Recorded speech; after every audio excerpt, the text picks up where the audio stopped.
Hey everybody, Dimitri here with Surge Supply, and today we're installing the Nomadic X3 air conditioner. Let's dive right in. Audio Jungle. Now before I get too deep in the installation, I want to note a couple things. Number one, this unit, this Nomadic Cooling X3 48 volt, has been sponsored by Nomadic Cooling themselves. We're very grateful for them for having sponsored it.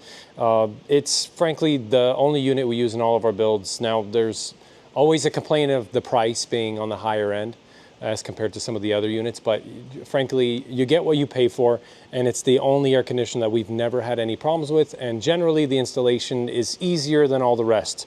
But before I get into the installation, as a shipper, someone who moves pallets every single day, it's really important to note that they take a lot of care into making sure this pallet is, well, palletized properly. You have to pay attention to all these labels, and I've actually kept the bill of lading here. This part is key, and they haven't asked me to talk about this, but as someone who ships all the time, if you're thinking about ordering this unit, before you ever let that driver leave, you need to make sure all these stickers are still on, the shrink wrap is still here, it's unbroken, and the straps are still attached, and there's no visible damage to the box anywhere. The driver will always wait. They have to wait, no matter how antsy or angry they may seem, and they will always have you sign a bill of lading. And if you see any damage on this unit whatsoever, if you see missing straps, torn shrink wrapped, caved in corners, you must notate. It's just good practice for anything you order, whether it's ours or from Nomadic or anybody else who's shipping a pallet. Make sure you're notating damage very clearly here, saying the product was damaged in transit, shrink wrap torn, as much detail as possible. Because if this pallet is insured and you fail to notate and you just sign off on this thing, you're going to lose the insurance. They're not going to be able to cover anything, and it's not on Nomadic, that's not on us. It's frankly just the way insurance works. So notate the BOL as much as you can. Even if you have a suspicion of damage, you don't ever have to act on the claim, but at the very least be protected. Now, I'm going to cut this thing open, so let's get moving. All you're going to need here is a box cutter, and I'm not sure much else, maybe some band cutters, but I think the knife's going to get through that just fine.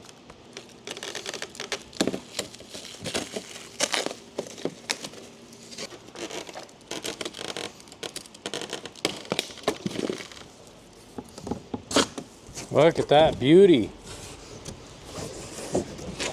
Try not to block your view here, folks. Okay, I'm going to cut this off just to get out of your way. Now, I haven't specifically read this part anywhere in their guide, but you definitely, general practice for ACs, try to keep it upright. Don't tip it sideways, don't put it upside down. So I'm going to leave this here exactly how it is, because we're going to use the forklift it's sitting on to pull it up. Now, you don't need a forklift, but I like to be safe. We're just going to keep it on the pallet. A couple things that are included here, just easy to note right off the get-go, some foam pieces. I know for certain this foam block here is for leveling out the back. Well, not for certain, but more than likely. I do have the remote here with all the installation hardware. There should be the screen, there it is, in the little anti-static bag here. Sorry if you guys can't see that all too well. And they were kind enough to include, let me pull this up closer for you guys. There it is, some 3MS40 sealant. And this guy here is part of the installation kit. I presume these are the big metal bars. I'll show you those guys later in the video. And then I believe underneath this air conditioner is going to be that square frame. So I'm going to tip this thing up and show you what we got cooking on the underside. All right, I've just tipped this thing up, and I can confirm, A, there is the foam ring. It's in the instruction manual. I'll show you guys what this is for later. And B, we've got this beautiful flush mounting plate. I cannot say enough good things about this thing. We're used to air conditioners that stick out into the cab so much. Having something nice and flush with a beautiful finish here, it helps a lot. So as far as I know, these only come in black, but I have seen customers with white ones. I would refer to Nomadic on that, whether or not they can provide ones in white, but the black is perfect for what we need. It suits our build just right. Alrighty, so there's a couple things that aren't included with this air conditioner that we ended up picking up. I'm just going to briefly show them to you. Number one, this max air fan adapter. It's honestly not totally necessary because they give you what you need. They have that foam barrier. It does a really good job. And frankly, the place where we're putting it, there's not a whole lot of grooves. This adapter does have, I don't know if you guys can see it, there's like a slight cut right there for the groove in the ceiling, but really that's it, aside from some slight rounding, a radius right here. We like using the adapter rings, it's just a force of habit, but you don't absolutely need one. That foam square frame they give you is more than plenty for the job. The next thing that isn't included and recommended if you read the instructions is this guy right here. It can be a fuse. We use breakers. I don't know Nomadic's official recommendation there, but always use something, extra safety. Now at 48 volts, you need 30 amps. It's going to be different if you're doing 12 volt or 24 volts, so just refer to your manual. I like these because if they ever do go off or trip, you can always just reset them. And I can get up to 4 gauge wire in here. It's pretty thick. I think the unit came with 6 gauge. I'll circle back, but we're going to start the next step of the process. Evidently, and honestly, one of the most important steps, bench testing this thing. I'm going to connect it to 48 volt power. I've got an EcoFlow kit over here kind of partially put together. We'll connect the power. I'll show you how I connected it, turn it on, make sure everything's running properly, and then we're going to continue on with the install.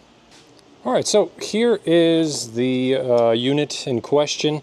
I have basically just stripped the wires, please forgive me, all the electricians out there, don't roast me, but I just put 2 of these breakers in place, one for ground, one for positive, and the screen is plugged in. There's obviously no power running to it. I cannot stress enough how important it is to make sure you have a 30 amp fuse or breaker in line. But this is running on the Campervan HQ power cable up to our EcoFlow system. I've helped today. Say hello to Ivan. There he is. Okay. All right. So this dusty old unit here is just plugged into the battery and the power hub. I don't have the distribution panel plugged in. And one thing I want to mention that's very important, make sure you update this first before you ever plug in this AC cable, because the new firmware is going to recognize the air conditioner. The old one will not. So if you want to avoid the risk of frying some hardware, I would definitely make sure you update that firmware first if you're going to benchmark using the EcoFlow. And once this update's done, I'm going to fire this thing up and show you guys how it runs. Alrighty, so this thing is up to date. We're going to go ahead and plug in. Ivan, if you could, please plug in this air conditioning cable to battery slot number 2. There we go, something just beeped. Let's head over here and take a look at this controller. Nothing, just kidding. Let me push this power button. E1, all right. Let's go figure out what that means. I will note the fan has turned on. I don't know if you guys can see that. This thing is blowing air, but I'm gonna go into the manual and let's check out what E1 means and I'll get right back to you guys. Okay, so fault of my own. This wire right here was tucked in. This is the Air Code Air 1 is an inlet temperature sensor. I just reached into the inlet. This thing was sitting here. I presume that's what this is. There you go, sorry. And then I presume that's where it goes. Ivan, can you give me a hand here? Plugging this guy in for me. And let's turn it back on after and see if this solves our problem. So there we go. We're plugged in. And here, let's peel this off. There we go. Go ahead and hit that power button. All right, no more E1. Fantastic. And obviously you guys can't really do a whole lot of feeling, but this guy is blowing some air now. We're gonna chill it, let it run on kind of boost mode. Not boost mode, but you know, refrigerant mode or cold mode. Oh yeah, okay, definitely. That is already cold as ice, and there's a lot of volume moving. So this guy has been bench tested. I'm gonna go back through the manual, make sure I didn't miss anything, but it looks like it's good to go. I'm gonna test all the different buttons, all the different features, and then we're gonna move on to the installation. All right, folks, we're back on top of the van. I have the DIY adapter ring here with those ridges I talked about. Now, I'm not gonna use this thing for the install, but what I will use it for, and I like to keep one handy, is aligning it exactly where it needs to be, grabbing my handy dandy Sharpie, and then I can start to trace all in here. So I'm going to trace it out, and then once it's traced out, I will use this step bit to put some holes in the corners for our jigsaw to be able to cut this hole out. Once that's done, you'll see me deburr the outside, rust coat it, and I will try to get some good shots of me doing it.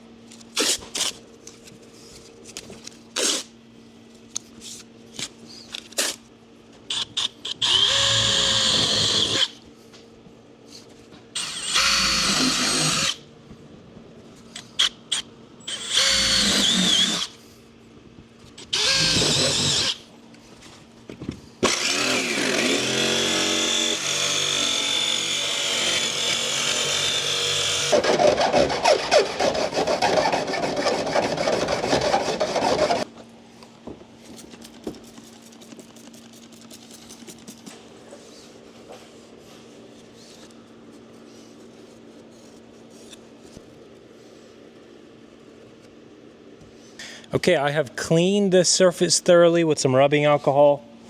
And the next thing we will do is take this foam gasket here, and I'm going to peel this 3M adhesive if I can even get it started.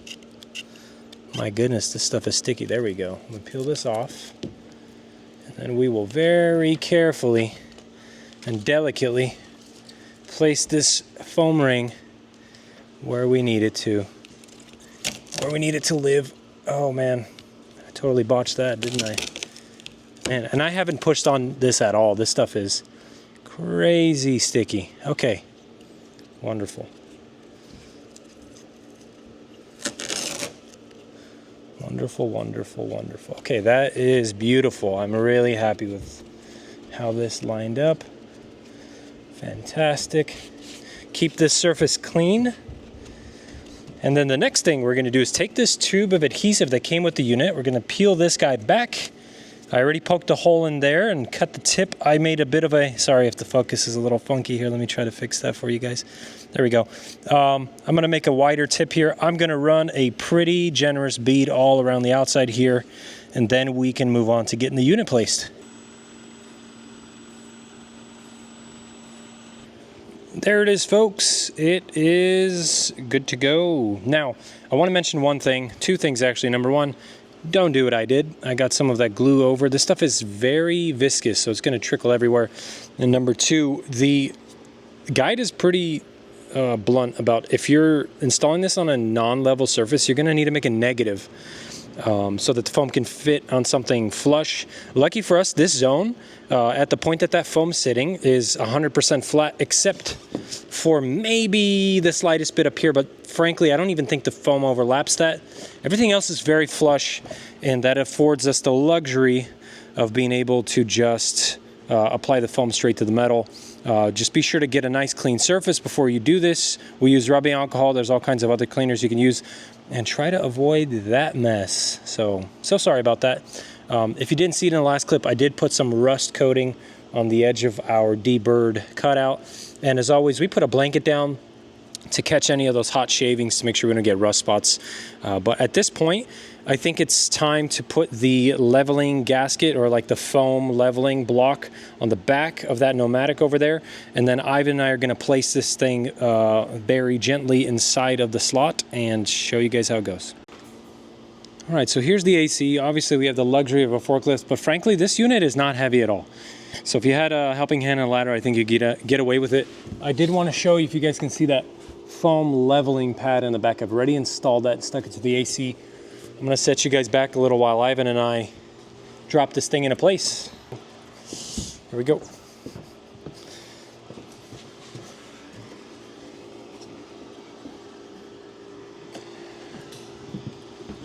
Okay.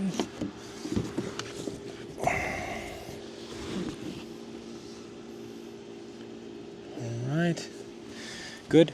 I'm going to go from underneath, and I'm going to try to align the unit. I'll take you guys inside and show you how I'm doing it. More important thing is have somebody lift up as you're aligning it. Don't drag it across the foam and try to risk ripping that foam or stretching it.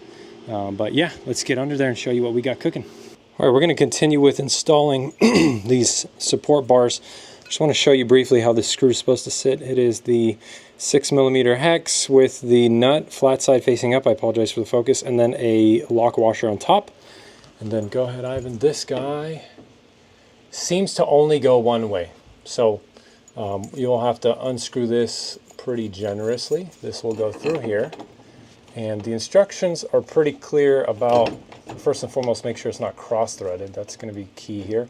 But this should only be hand tight. You shouldn't really have to torque these down. And these are torqued only to like 3.9 pounds or something really small like that. So don't go crazy on these. You're not meant to compress and kill the thing. It's just to keep it fastened. There's really no wrong way to do these bars. They will only go in one way. So one in the back, one in the front, and we should be good to go. Okay, so I've torqued these down hand tight. I'm going to move on to getting these nuts tightened down. The wrench I'm using here is a 1/2 inch at the time. I don't know, Nomadic may change this, so take it with a grain of salt. But these guys only get torqued down very slightly, like 4 pounds. The guide is pretty clear. This gasket should only compress about 10%, so you don't want to over torque it. So I'm going to go through, I'm going to hit each of these corners, torque this down where it needs to be, and then we are going to use this guy right here with a cutting wheel, and we're going to chop these studs off after the fact at a level that our ceiling panels can clear, and we won't have any obstructions or anything like that. So I like to cut them pretty short. So I'll get some footage of me doing this, but I'll tighten all these down. I'll start cutting, and we'll show you guys how it looks after.